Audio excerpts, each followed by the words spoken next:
Hello, Patrick. Welcome Hello. to the third edition of the Data Innovation Summit here in Stockholm. Thank you. We are really pleased to have you with us. Thank you. Before we go on with further questions, can you please tell us a bit more about yourself and your background? Certainly. So I'm Patrick Couch. I work as a business developer for IBM. I focus on artificial intelligence and cognitive technology. So whatever IBM is doing in that field, we have branded Watson. So I sort of do business development for Watson, and I've been doing that for a couple of years. I've been with IBM for 7 years, I guess, and I've done a lot of different things, all focusing on data management in one form or shape at my time at IBM. So that's my background, I guess. Yes, thank you.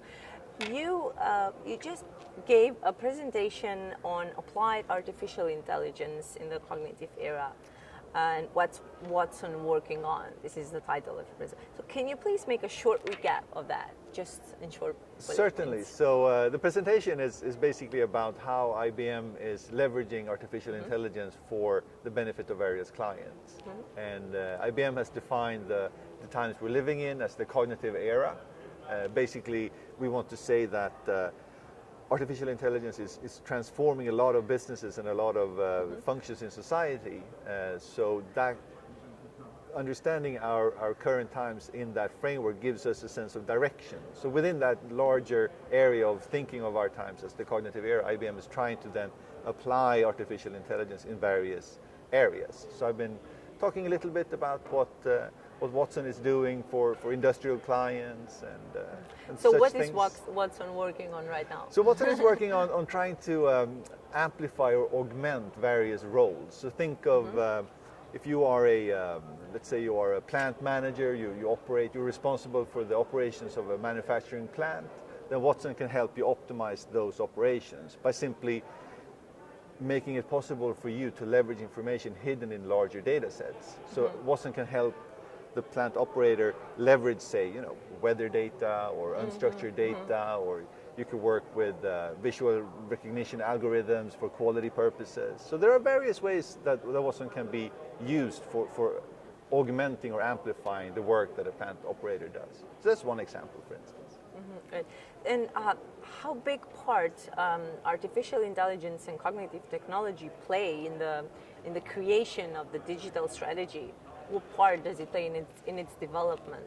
Well, I think today artificial intelligence has become the accelerator of various digital strategies. So I think a lot of companies have had a digital strategy in place for a long time, and they have been mobilizing in various ways to become more digital, because there's a lot of promise in doing that. And I think today artificial intelligence has become that sort of, not final destination, but it's at least a target that you shoot for. So if you set up your digital strategy with artificial intelligence as a end goal, if you will, or a means for a larger end goal, then you can be very successful. So I think artificial intelligence has become very central to digital strategies. Exactly. So, Patrick, for those organizations that are still,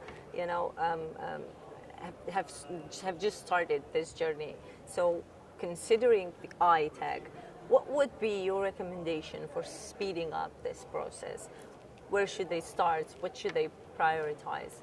So, first of all, I think they should not be focusing on technology, really. I think they should be focused on their core business and what they think their core business will be in a market that is perhaps changing for them. So if they can articulate their business goals, then what technology and how they go about addressing those goals can be made more concrete. So having done that, I think what they should do is they should leverage the fact that a lot of technology today has become available as services, which means that you can consume a lot of capabilities as needed. So instead of purchasing or committing to a certain technology stack, you can sort of look at your business goal and you can say, okay, what are the types of capabilities that I need to call in or leverage to work towards that goal?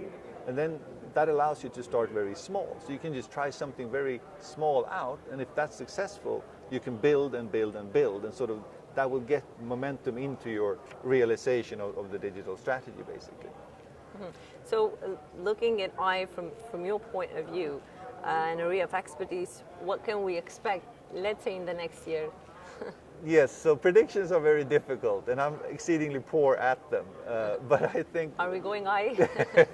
well, I think it wouldn't be too radical to say that artificial intelligence will become ubiquitous. You will see artificial intelligence being applied across a vast set of challenges or areas. So I think the tip of the iceberg today is perhaps the chatbots and the virtual agents that are popping up all over the place. But I think following that, there will be more use of AI as part of the toolbox for companies. So I think artificial intelligence will become a more natural part of the toolbox for companies. So think of it as, when companies started to get very good at descriptive analytics, the sort of the backward looking, what's happening, what happened, and why did it happen. Then the natural step to take was to go into the predictive analytics, right, and shooting for some sort of prescriptive optimization work. And now I think that next step is the cognitive technologies or the cognitive analytics. So I think that will become more and more widely adopted, I think. That's what. Patrick, it was really a pleasure. Thank you. you For being with us. Hopefully, we will be hosting you again next year. I Thank hope you very, so. very much. Thank you.